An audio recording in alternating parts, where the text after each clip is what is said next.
हे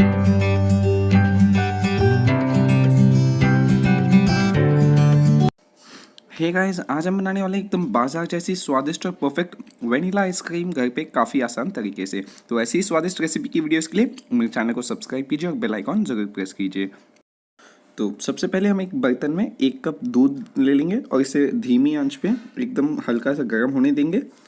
और जैसे ही हल्का सा गर्म हो जाए हम इसके अंदर 2 चम्मच जितना कॉर्नफ्लावर डाल देंगे। ये मार्केट में काफ़ी आसानी से मिलता है। फिर हम इसे मिक्स करते हुए अच्छे से पकाएंगे लो फ्लेम पे।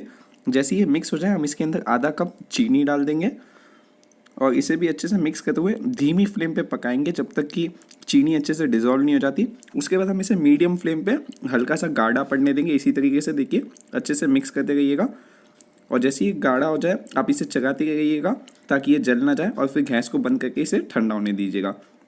फिर हम एक बड़े से मिक्सिंग बाउल में लगभग 1.5 कप के करीब व्हिपिंग क्रीम लेंगे और इसे इलेक्ट्रिक बीटर या हैंड विस्कर की मदद से अच्छे से बीट करेंगे इसी तरीके से जब तक ये क्रीमी और फ्लफी नहीं हो जाती।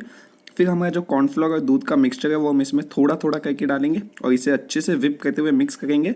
इसी तरीके से 2 से 3 बार ऐड करने के बाद जो लास्ट बैच होगा उसी के साथ आप इसमें आधी छोटी चम्मच वेनिला एसेंस भी डाल दीजिएगा और इसे 7 से 10 मिनट तक अप्रॉक्स अच्छे से मिक्स करते हुए बीट कीजिएगा ताकि आपकी जो आइसक्रीम है वो काफ़ी ज़्यादा सॉफ्ट और फ्लफ़ी बने।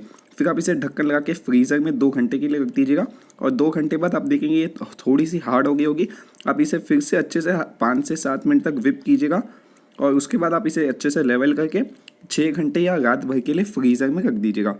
और फिर अगले दिन देखिए आपकी जो आइसक्रीम है वो अच्छे से सेट हो गई होगी। आप इसे जैसे चाहे वैसे स्कूप कर सकते हैं और आप इसे 1 महीने तक स्टोर करके आसानी से खा सकते हैं। तो लीजिए हमारी स्वादिष्ट वेनिला आइसक्रीम तैयार है।